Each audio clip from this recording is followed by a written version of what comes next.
Hi, everybody. Dan Young here with DansMillionaireCode podcast. And every week I bring you a master super Jedi who's phenomenal in their field. And this guy is phenomenal in his field. So let me just tell you a little bit about him really quickly. Today's guest is my good friend and entrepreneurial force of nature, Keaton Hoskins, also known as the Muscle. I want to look like him one day. Gonna eat more protein, work out more.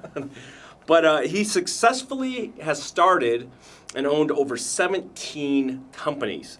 And he's scaled these amazingly. You've seen him just everywhere. You may have also seen him on the Discovery Channel, on the Diesel Brothers show, doing amazing, crazy things. In fact, he's building my super awesome Bronco right now. 68 Bronco. Oh, man, it's going to look so good. It's going to be awesome. Oh, man. But he's doing the crafting on that thing, so it's going to look cool, and we'll show you guys that when it's all done. He's also known for his strong opinions and drive. He's not one of these guys that just lays down. He will not filter it. He will give you the truth in an authentic way. And he lives by one motto: you can have or do anything you want in life if you put your mind to it, man. And one thing we do have in common is we both love cars and cool things like that, and we love America. Yes. Yeah. So welcome, brother. Thanks, dude. Thanks for Appreciate coming on. I'm excited to be here. So, man, just tell us a little bit about how, where you came from, how you got to where you are, and what you're doing. Oh, that's a long story. I'll try to be a little bit quick with that. So essentially, I grew up here in Utah, Davis County, and when I was 19, I went on a mission. I was a missionary in Seattle. Oh. You have a good dunk rate? Yes. A good close rate? Yeah, absolutely. I'm always a good close rate at anything I do. That's important. Yeah. So I did that, and I came home, and I was like, I want to be a doctor, And I wasn't very smart in high school, but after my mission and a lot of studying and stuff, I figured out the whole thing, like, just put your mind to it, and you're able to do and learn whatever you want. But came home, decided I wanted to do pre-med and do all those cool things, yada, yada, yada. I immediately got in with the deans of admission for the medical program at the U of U and started working for him. Whoa. I worked in a neonatology research lab there for about 8 months. No way. And I didn't make a lot of money there, so I had to work 2 other jobs. And they were just kind of goofy, whatever. And I did that for about 6 months, and I worked 150 hours a week, I would bet. Jeez. I mean, there was nights I wouldn't sleep. I would do the neonatology research lab overnight. Whoa. Like we would do night shifts and stuff. Anyways, I did that, and I realized really quickly that I didn't want to do that. Oh. And immediately I started to pick up with fitness and doing personal training. Were you already buff? Yeah, I was always big. Yeah. I wouldn't necessarily say I was buff. I was always big. I played college football. I did all, those things, but I was just a big guy. And when I started to go to the gym and do all of those things, I was like, I love this. I love fitness. I love the idea of fitness and changing your body and all those cool things. So I took that. I started doing personal training. I started killing it in personal training, and I became the manager at the gym. Whoa. And then immediately, within a 6-month period, the owner came to me and said, I want you to help me build these gyms, and I want to give you ownership, and I want to do all these crazy things. Whoa. Yeah. And I started making good money. I was like 21 years old. I was making like 80 grand a year. Whoa. And I was like, this is crazy. And I was like, I'm good, man. I don't want to do medical school. Every doctor I ever talked to told me the same thing. If you're in it to make money, this is not it's not a good profession for you. And so I left school. I didn't even get my associate's degree. Didn't do any of that. And I started in the gym arena, and within 2 years, we had opened up 4 gyms, and anybody here in Utah knew those were Crossroads Fitness. Whoa, really? Wow. Yeah. That's cool, dude. We opened up Crossroads Fitnesses kind of all over the valley.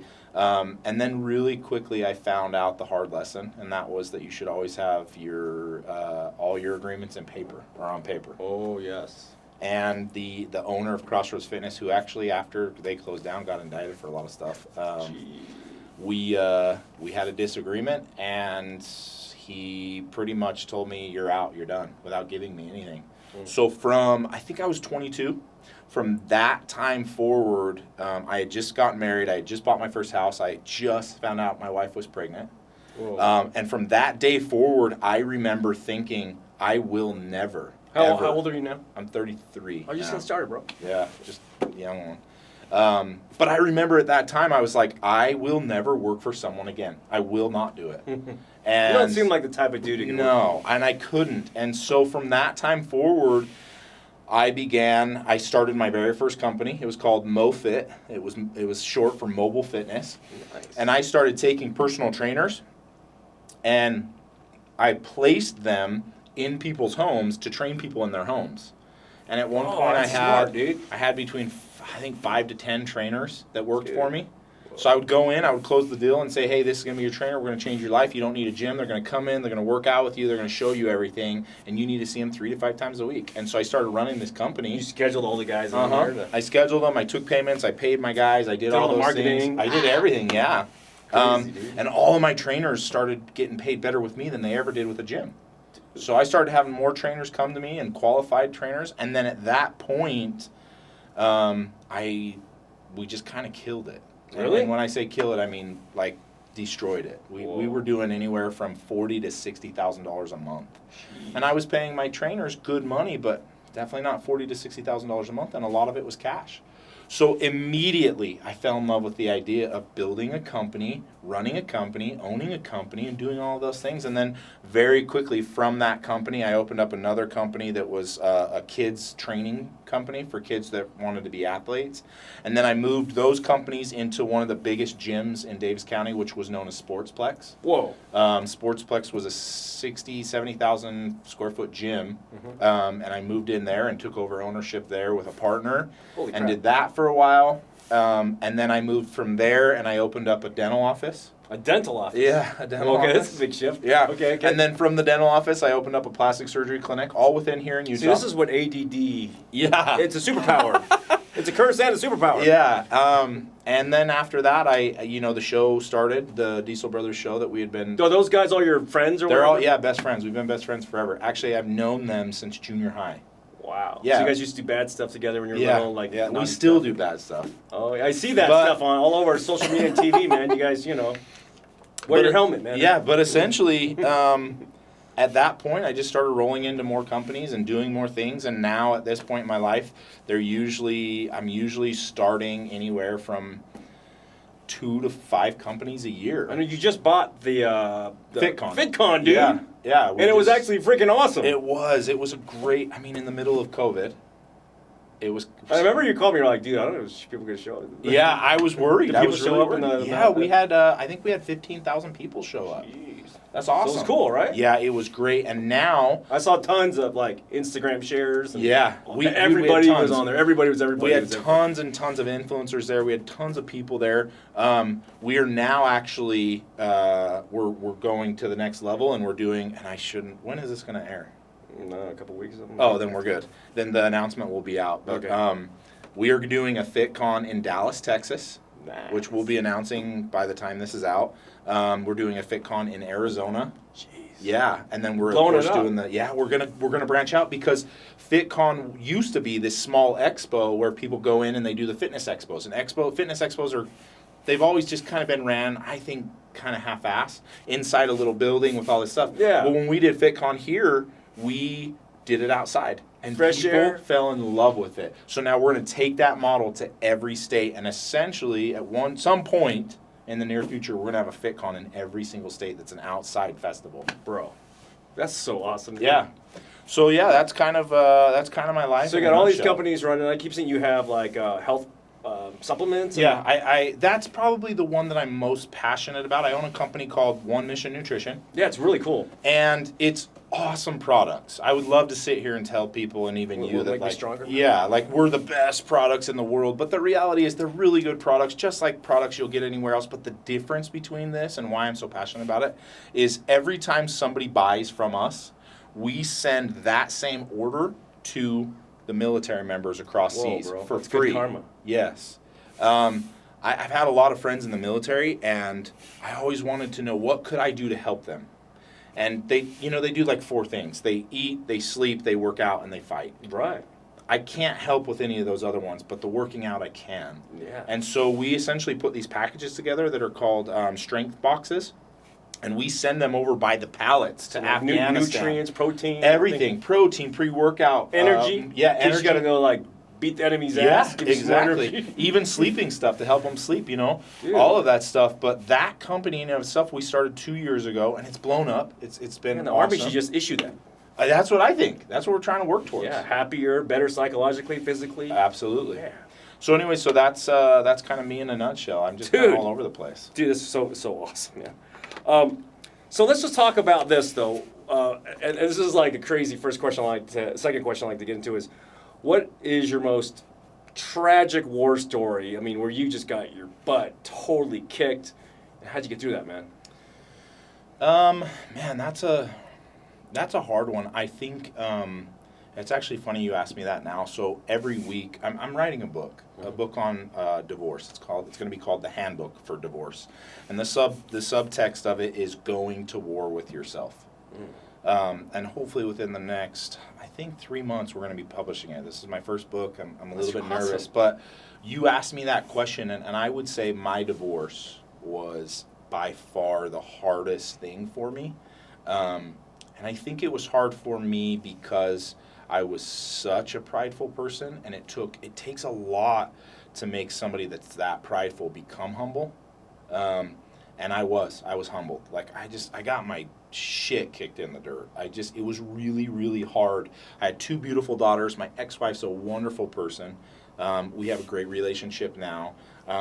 But going through my divorce and in the middle of building these companies and doing all of these other things, it was hard, man. It was 2 years of just struggles. How long ago was this? That was 4 years ago. Okay, so it's been a little So time about to recover, right? so 2 years I've really felt like I've recovered, but 2 years before that, man, it was hard.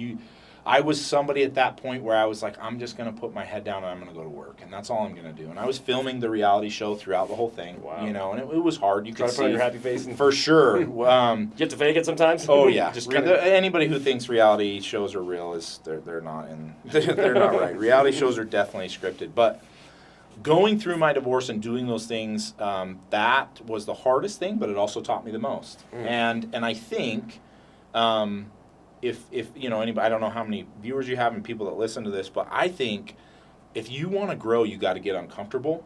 And if you want to progress, you got to get uncomfortable. And sometimes we get forced into being uncomfortable. And with my divorce, that was the most uncomfortable I possibly could have been.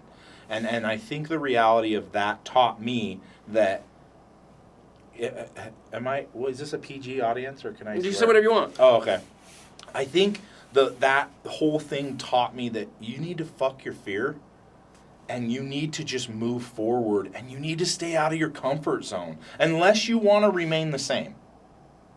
And I learned that the hard way by being forced into it. And I'm not saying my divorce was forced on me. It was my fault. 100% my fault, and I take 100% responsibility for it. In fact, in the book that I'm writing, that's most of what it is. It's about getting people to look in the mirror and realize this is your fault, there's no excuses, and to move forward, you will have to address the fact that you are wrong and you need to fix yourself. Ooh, that's big. And so that kind of, to answer your question, that divorce and getting through it was all based around me humbling myself to look inward and go, okay, I got to make some huge changes. And then once I did those things, it's awesome, man. It really is. I got to ask you a question, though, is this, because a lot of guys and girls watching this are going through maybe similar things or have it coming up and different things. So when you're talking about humbling yourself and effing your fear and, getting out of your comfort zone, what are some techniques or things you can do to do that? If you could go back and tell yourself before, okay, this is how you need to deal with it, bro, how would you deal with it? So it's funny you asked that because, like I said, every week I sit down to write a new chapter. And today, actually an hour before I came here, I spent my 2 hours doing my chapter. And the chapter was literally based around letting go of excuses, completely letting go of excuses and accepting full accountability and understanding that this is your fault. In fact, the whole chapter is literally like labeled, this is your fault.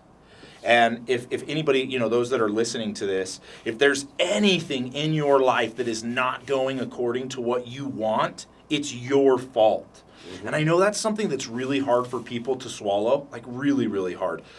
Even like, and this is very personal, but even a spouse who's being cheated on right now by their other spouse, that they're kind of going through this, and they're listening to that going, well, that's not my fault. It is. It's 100% their fault. They're allowing it. The list goes on as to what they're doing to create that environment. But the reality is life doesn't happen to you. All your choices add up to what your life is. You're very successful. You didn't fall into this. You weren't given $1 billion by your father. You don't have somebody out there that's doing checks and balances for you. You created this life that you now live, right? Which is cool. You just walked me through one of the coolest buildings I've ever seen. You created that, and you created it through choice after choice after choice to get to where you are. And it's the same exact thing in anything, any situation, marriage specific is what we're talking about. But you got to be able to accept that it's your fault, man. And once you accept that it's your fault, you can now look in the mirror and go, okay, I did this. Now I need to fix it. And how do I fix it? And that's when you really have that breakthrough. You just forced yourself to do that at a certain point? Was the pain so big? I think so. I think fine, I got to do it. I really think that's Did someone tell you, or do you just pop in your head? No, you're a pretty strong dude with, Yeah, and emotionally, I'm a pretty strong person, I think. But I would almost say I get physically sick if I don't feel like I'm progressing forward and moving forward. You're either growing or you're going, right? Yeah, dude. I tell people all the time there's no buoyancy in life, so you're either progressing or digressing. You ever seen the movie Limitless? No. It's where he takes the pill and it just makes him like crazy smart, and it's an awesome. Makes him a genius. Yeah, dude, it's an awesome movie. Anyways, in the movie, he says when he takes the pill, he says if he doesn't feel like he's moving forward, he gets sick. Like he physically feels like he gets sick, and I related to that like crazy. Me too. I feel like if I'm not like, dude, I mean the truth is you've probably made tons of money, and if you wanted to stop right now, you could. But why don't you? Because I get sad, man. That's the thing. Because I'd be like, yeah, you're like, ugh, what am I doing? Just be a couch potato, right? Yeah, that sucks. Play video games all we day. would have never met. You'd be on the couch right now. Yeah, you wouldn't even be here. No, and the truth is like, for me, in any situation, like I have to progress forward, and I think the only way for me to progress forward in that was by saying, shit, this is my fault. And then once I accepted it was my fault, then I could finally progress forward. That's gold, man. I'm taking notes Awesome. on this. I'm going to document this. In fact, after this is kind of interesting. And if you watch this podcast and other podcasts in our series on DansMillionaireCode, Keaton and I are going to sit down and we're going to go over investments and different things that are outside your expertise. Yeah. Because you're super killer at starting companies, making a ton of money, but there's so many other avenues that you want to explore and make yourself stronger at, right? And I think that's a really good point to anybody that's listening to this. Like, I've been fairly successful in my own little realm, but I'll be the first one to like step back and go, dude, I don't know shit about this. Dan, can you help me? And if you want to be successful, you got to be able to know where your strengths and weaknesses are. And my strengths are this small little box. So that means all this other shit that could help me, progress me, make me money, create all these things for me, I don't know shit about. And that's why I come to you and I say, hey, dude, I'd love to just pretend like, oh, I don't need you, Dan. But the truth is like, if you want to be successful, you got to be able to go, I don't know anything, man. Help me out. All of us need each other. And that's why each podcast is cool, because you get a different super Jedi genius in a different area. And if people just get a small handful of the wisdom here that you've given, it made them that much stronger. For sure. They just add it to their arsenal. For sure. Right? And that's kind of what you hope. That's what I want to do. I'm like you, man. Yeah, man. I want to help people out. This is cool. We'll document some of that. Cool. Okay, I'm going to ask you another question here. What's the most common reason, do you think, that most people fail, whether it's at work, in marriage, entrepreneur? I think there's only one thing that people fail. I think there's only one answer, and it's fear. Fear. I literally have spent, I think, the last 2 successful years of my life dissecting what makes someone successful and what makes someone unsuccessful. And I think that there's only one thing. I think it's fear. Wow. Now, how do you deal with it? You have to, right? Like, if you took the most successful person you could possibly think of and say, do you have fear?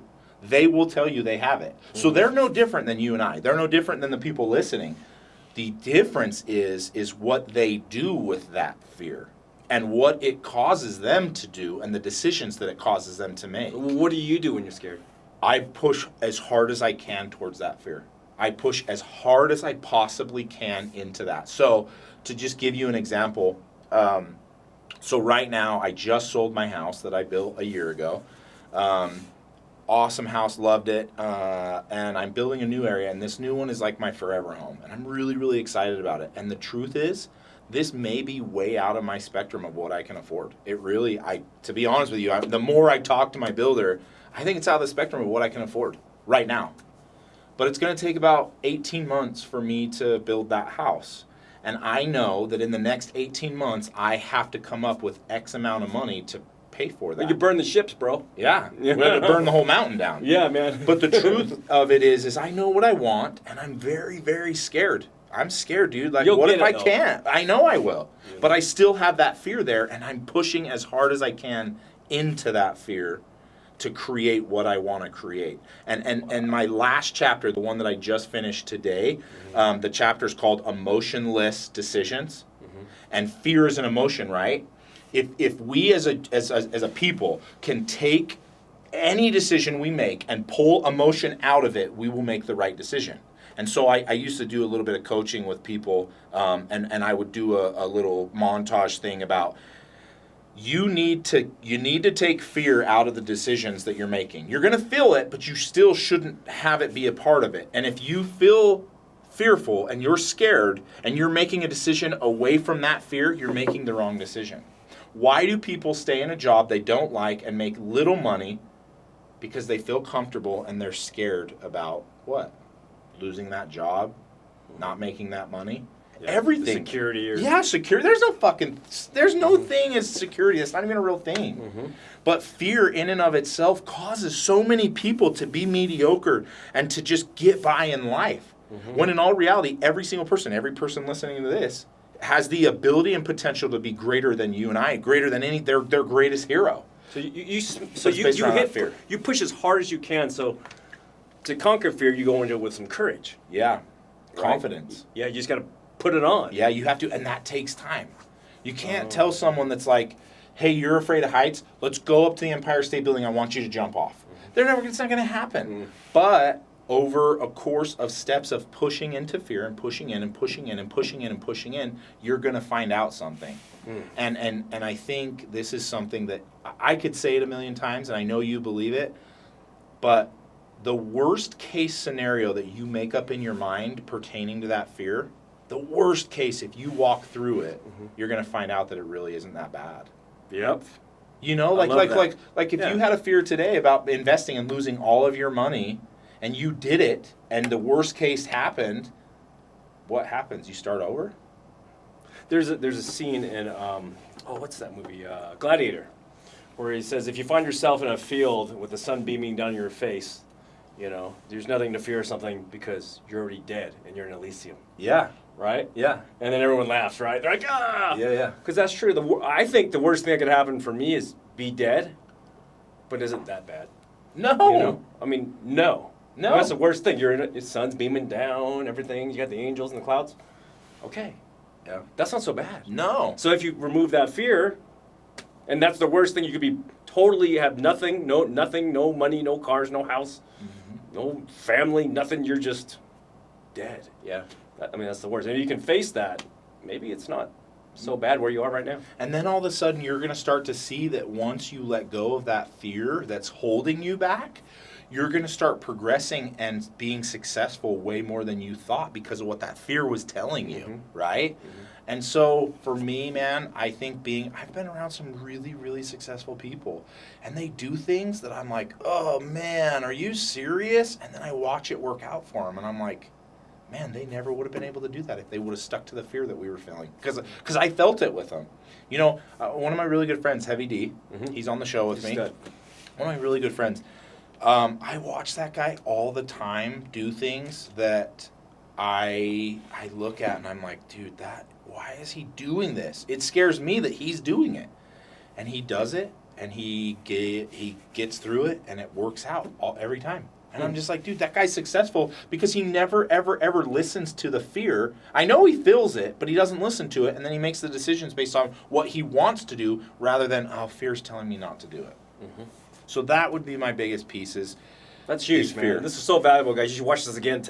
Run through that again, because for everyone every single person watching this, including myself, we're experiencing this. And I think if we use that and practice that now, Yeah. that highly increases your chance of success. For sure. For sure. Because you've removed that hesitation. Yeah. Dude, this is gold. Okay, I'm going to shift gears yet again.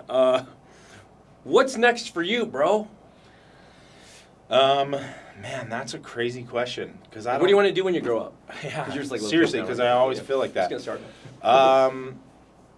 I think everything that I'm doing now is what's next. Like growing, building more businesses, making more money, helping more people. I will never ever stop. A lot of people are like, well, why aren't you like saving money for like when you retire? And the truth is if I retire, I'm dead. Oh, retirement's death, man. Right? Yeah, like that's the worst, dude. What happens? You get fat, you get old, you get tired, your hair falls out suddenly. And there's nothing to do. Like, dude, for me, I find joy in the journey of building what I'm building. And when that journey stops because I retire, you might as well roll me in a grave. Oh, yeah. So what's next is exactly what I've been doing. Just growing, building more businesses, owning more companies. Hopefully what's next is making millions of dollars with your mentoring in the stock market and investments and things like that. So real estate? Yeah, everything. Yeah. Whatever it is. You're going to be like this master landlord, too. I want to be a master at everything. Master landlord. You just get like wire transfers and ACHs all day. I love it. And you're like, oh, man, do that. It's the best. Yeah. And what's interesting is this, though, because right now I look at your life and I look at my life and a lot of people's lives that have come on the show. And when it comes to stuff, we couldn't eat more. We couldn't really drive many more cars and all this different crap. We do it because the battle. Yeah. It's almost, do you get this like adrenaline rush when you're like, making it grow? Like you're Dude, I don't know how you are, but like I enjoy the process so much that when the process is over, I almost mourn. I'm almost like for example, we're building your Bronco right now, right? Yeah. Dude, this process of like in fact, after this, I'm driving out there to go kind of review some things, and it's all torn apart. That whole thing's torn apart, and I'm gonna go look at this $200,000 Bronco and be like, holy shit, dude, this is just, I mean, it's crazy. It's just, it's stressful. It makes me anxious. All of these things, and I love it. And then the day that we give it to you, I'm gonna just love every second. And when that day's over, and be like, the build's over. It sucks, man. It's over. Even though it's something that's so cool. We'll do it next one. Yeah, we'll do another one. I'm going to do an Impala. We're going to do everything. Like a Snoop Dogg Impala. Yeah, we're going to do everything. Make it crazy. Yeah. But that's the thing, man. You enjoy the journey. I enjoy the journey. There is no such thing as getting somewhere. Like, I'm there, right? You know, when people are like, oh, man, just one day when I get there. That's not even a real thing. You have multi-billionaires that work just as much, if not more, than you and I. Because there's no such thing as getting there. It's all about the journey. It's an experience. Yeah, it's experience. And the learning, the whole thing. Man, you know, all stress, I found this. Let me ask you this, if you found this true. All stress that we have, or anxiety, or depression, or any of these negative emotions, most of it is caused because we're fighting tomorrow's battles or yesterday's battles in our head. Yeah. And we're not executing right now. For sure. We're like reliving all these deaths over and over, or impeding problems. But really all the good stuff is right Exactly. right now, right? Like literally right this second. Exactly. And you know, there's all these solutions to depression and anxiety and all these things, and not that those aren't real things, you know, because I felt them, you've probably felt them. Like that shit is debilitating. But if we can, in some aspect, at any point in our life, stop and go, I'm living right now, and right now is great. It makes life what you want. Like, I mean, dude, look where I'm at. I'm hanging out with Dan, the guy. This is the coolest thing. We're in the cool moment. This is part of that journey. This is something that I get to enjoy. I got a million things I got to worry about yesterday. I got a million things I got to worry about tomorrow. It doesn't fucking matter. Yeah. Not at all. Because we're having fun. Yeah, we're having fun. And hopefully, my hope is like this, all this beautiful wisdom and these bombs you're throwing will go back to people here, and you guys execute that. So for sure, I'm going to review some of the knowledge you've taught us, because if I don't write it down, my ADD like makes it go out of the back of my head. I'm the same as you. Get uncomfortable. F your fear. Get out of your comfort zone. It's kind of like that. Humble yourself. Let go of your excuses. Take 100% accountability, right? Yes. Like just own it, right? this is your fault. Everything that's happening to you is your fault. Yeah. Right? Just freaking own it. Fear being the biggest obstacle, right, in our heads that prevent us from being successful. You just got to push as hard as you can, right, to take the fear out and walk through the worst case scenario in your mind and be able to, you were saying, accept that as, okay, if that happened, how would I feel? You'll get over it. Fear is lessened. Yeah. Move forward. Exactly. Dude, guys and girls, write that down because that is freaking gold. If there's one thing you get from this, it's taking responsibility and removing that fear For sure. from yourself, man. Man, where can people find you, man? I know you're everywhere. We're going to list like 50 websites. But Yeah, let's talk about your favorite ones. So I put most of my stuff on social media. My Instagram, which is _muscle. That's an easy one. Yeah, that's an easy one. And muscle. then you can find us on Discovery Channel. We have our TV show on Discovery Channel Monday nights. Is called Diesel Brothers. Watch every episode. And I actually have a podcast that I'm really bad at. Really? Yeah. That's cool. I have a podcast called Becoming, actually. Yeah. Okay. Yeah, it's called Becoming. Is it everywhere? Yeah, it's on everything. But it's called Becoming because I want to teach people that you're always becoming something, whether it's Do you have bad guests? or good. I do. Oh, really? I'll come visit. Yeah, we should. Oh, come on. My problem is that I never find time to do this. Like, I haven't created a cool studio and everything. I do it at my house. But That's I think I've done like 10 episodes or something in the That's last rad. 2 years. Okay. I just am crazy. But yeah, dude, I'd love to even have you come out on that because dude. we do some cool stuff. Love But so they can find me there too. Okay, cool. All right, man. Well, I think the easiest place that I find you first, because you are everywhere, is like _muscle. Yeah. On Instagram, because Yeah. you can find all your other crap through there, right? For sure. It's all exploratory. Well, dude, this has been so good. Is there any last messages you want to leave for the guys and girls, older, younger, everybody on who's watching this? Yes, absolutely. There's always one message. This would be my message to people listening and, whatever else. Obviously, we've spewed off a ton of stuff. My message would be what you started out with. If you can, in some aspect in your life, begin to comprehend that you have the ability to do anything that your mind wants, you will become more successful than you even could have imagined in your mind. And my message to people everywhere is you literally have the ability to do anything you want. It's completely your choice. 100% your choice. That would be my message. That's gold. Keaton, thank you, man. Absolutely, I dude. Thanks appreciate for having me out. Guys and girls, watch this over and over. Now, there's no fee, and we're not selling you anything. There's no commercials on here or anything. Why do we do this, though? Because giving is really what life's all about. And really what I ask you guys to do is do a few things. One, execute on this. If you make tons of money from this, take 10% of your gain and give it to a great charity out there. I like Operation Underground Railroad, but helping Tim, helping save those kids that are having terrible things happen, but give 10% away. And third thing, please just share it with someone who may need this, to hear this, to change their life. Thank you, guys, and I sure appreciate you. Have an awesome week.